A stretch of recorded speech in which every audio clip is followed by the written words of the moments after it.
हाय दोस्तों, मेरा नाम है इशमीत और आप देख रहे हो वेब स्क्रीन टीवी। इस वीडियो में बात करूंगा मून नाइट एपिसोड 5 के एक्सप्लेनेशन के बारे में। तो बिना टाइम वेस्ट किए वीडियो को स्टार्ट करते हैं। Won't you take me home?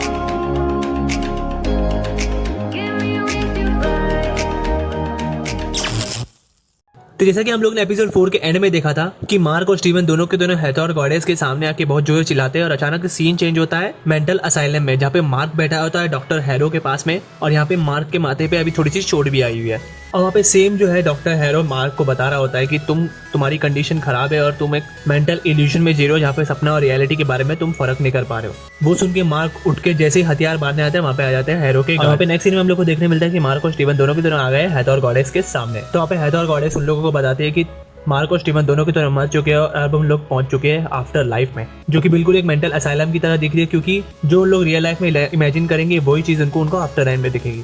और वहाँ पे मार्क बाहर जाते ही देखता है कि एक्चुअल में उन लोग अंडरवर्ल्ड में पहुंच चुके हैं, जहाँ पे बहुत बड़ी शिप उनके सामने खड़ी होती है। और वहाँ पे हैथोर गॉडेस उन लोगों को ये भी बताती है कि उन लोग अब इस शिप के द्वारा जाएंगे फाइनल डेस्टिनेशन पे। और वहाँ पे उन लोग पैराडाइज में अपनी जिंदगी सुकून से बिताएंगे, लेकिन उसके पीछे एक कंडीशन है, अगर उन लोग को दिल में कोई बोझ नहीं होगा और उनकी सोल बैलेंस्ड होगी तभी उन लोग उस जगह पे पहुंच पाएंगे। तो उसी के बाद टॉयलेट जो उन दोनों को दिल निकाल के एक तराजू पे रख देती है। वो तराजू पे एक्चुअल में फेदर भी होता है। वहाँ पे ये बोला जाता है कि अगर उनके दिल उस फेदर से ज्यादा भारी होंगे तो उन लोग पैराडाइज में नहीं जा पाएंगे, जहाँ पे ऑब्वियसली उन लोग को देखने मिलता है कि उन लोग के दिल भारी होते हैं। तो हैथोर देवी उन लोगों को बताती है कि तुम लोगों को अपने पास्ट मेमोरीज में जाना होगा और देखना होगा कि कौन सा गम तुम्हारे दिल में रह चुका है। तो अब नेक्स्ट सीन में हम लोग को देखने मिलता है कि मार्क और स्टीवन दोनों के दोनों पहुंच चुके हैं अपनी उस पुरानी मेमोरी में, जहाँ पे सारी डेड बॉडीज पड़ी होती है और ये सारी डेड बॉडीज मार्क ने बनाई होती है। और उसी डेड बॉडी के पास एक बच्चा भी दिखता है उन लोगों को, और उसी बच्चे का पीछा करते करते स्टीवन जो है एक रूम में पहुंच जाता है। वो होता है मार्क का पास्ट और वो वहाँ पे मार्क को बंद कर देता है बाहर ही। वहाँ पे उसको देखने मिलता है कि मार्क का एक छोटा भाई भी था और वहाँ पे वो देखने मिलता है कि उसकी मॉम और डैड वो भी उनके साथ मौजूद है।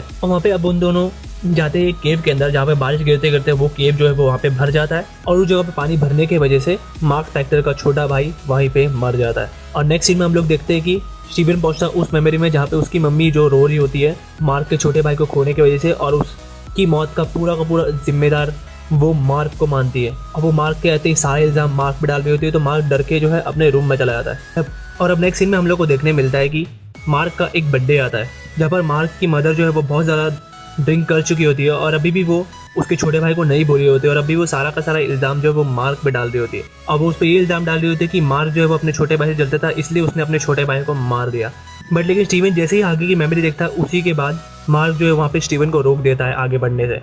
तो अब उसके बाद मार्क और स्टीवन जो है अचानक से पहुंचते हैं रेगिस्तान में, जहाँ पे एक्चुअल में मार्क जो है मून नाइट बना था। वो एक टूम के अंदर होता है जहाँ पर उसको आवाज़ आती है खॉन्शु गॉड की।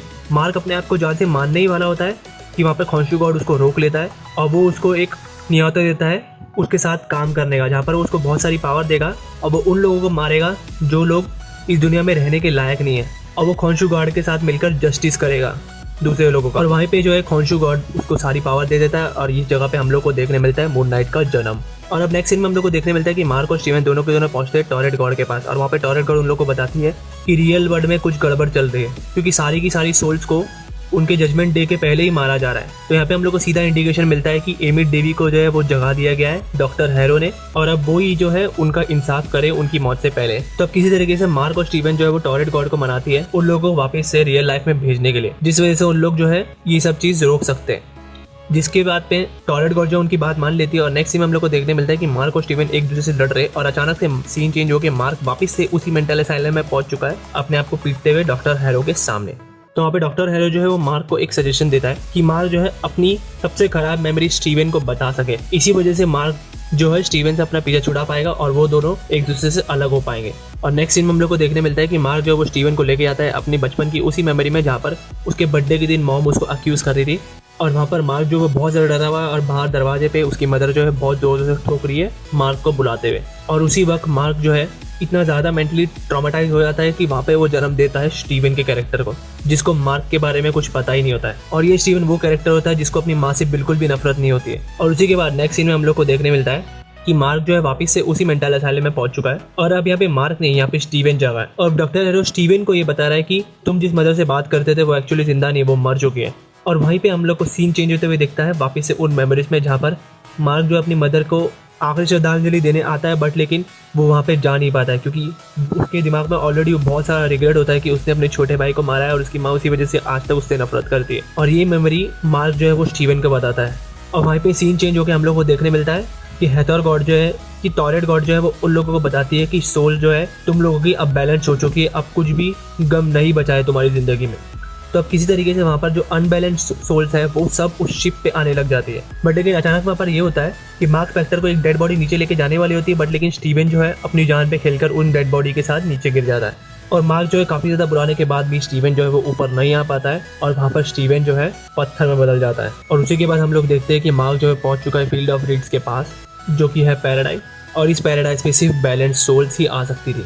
इसी के साथ जल्दी से बीच वाले सब्सक्राइब बटन पे क्लिक कर दीजिए और वीडियो को भी लाइक कर दीजिए। मैं ऐसी और वीडियोस लेके आता रहूंगा। मिलते हैं सीधा मून नाइट के नेक्स्ट एपिसोड में, जो कि इस सीरीज का आखिरी एपिसोड होगा। तो चैनल को जरूर सब्सक्राइब कर लीजिए।